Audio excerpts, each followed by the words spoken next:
Hello and welcome to my presentation for Leadership, Human Resources and Development Course 7602 titled Program Evaluation and Design.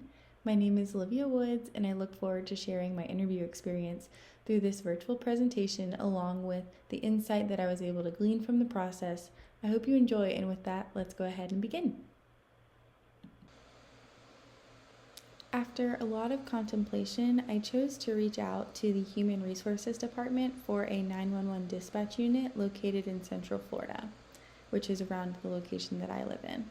I chose this industry in particular because I wanted to bring a unique perspective to training, as well as learn something new in the process from an industry that I do not have a lot of knowledge in. I also believe that the training within a 911 dispatch unit must be done well, as they're dealing with crisis situations and they're typically required to follow specific protocol and procedures. So the mission statement of this unit is the commitment to providing precise service each day in an effort to be the calm in the chaos for their community. This dispatch unit in particular values hard work, performing in the most professional manner possible, while also offering compassion for the countless individuals who rely on them for help each call. Above all, this unit is dedicated to serving their community as best they can. So with 911 dispatch, as you can imagine, there is not going to be any tangible products to represent the output from the dispatch unit. They are more providing services that are considered their product or their output. The critical communication through phone calls that they offer, services such as deployment of law enforcement or emergency services, as well as documenting both phone calls and follow-up actions, all contribute to the output. This unit in particular is made up of 30 employees total. They have one lead supervisor who is assisted by both a day shift and a night shift supervisor, 2 administrative workers, one of them being the HR professional that I spoke to on the phone, and 25 dispatch communicators who work both day and night shift based on a schedule that is created monthly by one of the administrative professionals. During my interview, I was told that while not all of the day and night shift employees are scheduled at one time, there is required to be 7 dispatchers in the location always present for their city. When I asked the HR professional about a recent training initiative that they might have taken part in, she was able to recall a recent training seminar that the city sent herself along with 4 of the other leaders within the unit too. This training seminar was open to more than just the dispatch unit, so other companies did send their employees as well. The training seminar was 2 days long and it was titled Mastering Managing. The goal of the training seminar was to better equip the participants with the confidence that's required to establish strong authority, as well as enhance their leadership skills, learn new strategies for managing people, and boosting employee morale. The training also covered the best ways to handle conflict and ways to avoid unrest within employee culture.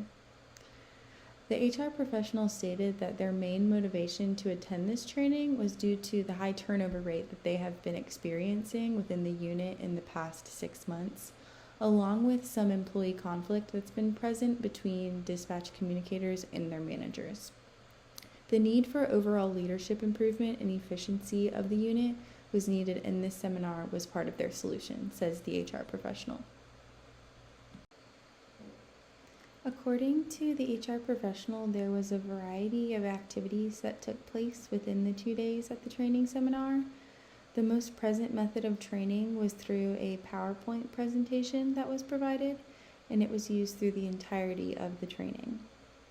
All of the participants were also given a workbook that had copies of the slides on them, as well as spots to take notes on the side. And there were fill-in-the-blanks within the slides that were used to encourage individuals to follow along and use pen-to-paper memorization techniques. During the PowerPoint, the HR professional said there was routine check-ins to answer questions and to clarify that everyone understood the material before moving on to the next points, and that if they did have questions, they were able to get them answered during this time. The seminar also played videos that displayed hypothetical leadership situations that the participants could find themselves in. The video was paused before the leader demonstrated the proper behavior in order to give the opportunity for the trainees to brainstorm what the correct responses would be based on the situation.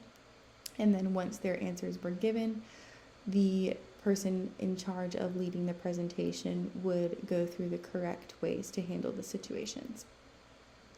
The key stakeholders in this situation would be both the city leaders and the participants of the training program.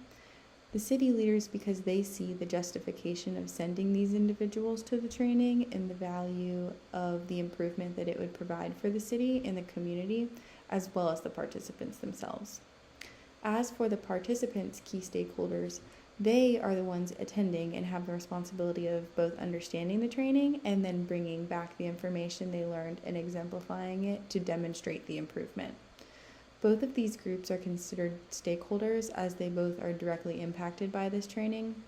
This is something that our text says is very important to keep in mind when we are evaluating, because this information is crucial when conducting a stakeholder analysis. One of my biggest takeaways from this project was the importance of investing into the leadership of today, as well as considering the investment into future leaders. The HR professional mentioned more than once that the unit is primarily made up of young or new leaders, making it very important to them to train them well and equip them in order so that they can lead the next generation of dispatchers, as a lot of the leaders in positions right now are getting close to the age of retirement. This concept is present in many industries and emphasizes how crucial it is to find that next generation of leaders and to set them up for success. I was also both surprised and impressed by the professionalism and rigorous work that goes in to being in 911 dispatch industry. It was evident through the interview that this job is taken very seriously and that they value the idea of having strong leadership presence for their team, when it can often be a discouraging and heavy industry to be in. As stated in some of my previous slides, the goals of the dispatch team were closely aligned with the training seminar's key ideas and topics, making this training both effective and interesting for the participants that attended. In our text, the Kirkpatrick model highlights that an important part of the evaluation process is the audience's reaction to training. So I was intentional about asking the HR professional if she could recall the audience's participation and reaction to the training.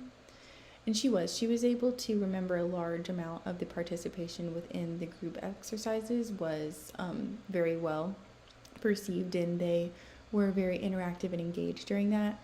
However, she did mention that during the Q&A portion, before they moved on to each next section of the presentation, that there was little participation and not a lot of questions were being asked. Upon reflection, she did state that the audience, including the dispatch unit members, seemed pleased with the training and they all went back to work with positive feedback. Since the participants and the city leaders who made the decision to send the dispatch leaders to the seminar can both be considered stakeholders, I did make sure to ask about the feedback from the city leaders as well. The HR professional stated that while this training is most likely to see clearer long-term benefits, the city leaders are pleased with the unit's growth and have seen a decrease in the turnover rates. This concludes the presentation. Please see my reference list, and I would like to thank you for your attention, and I hope that you were able to glean some insight from this interview. Thank you.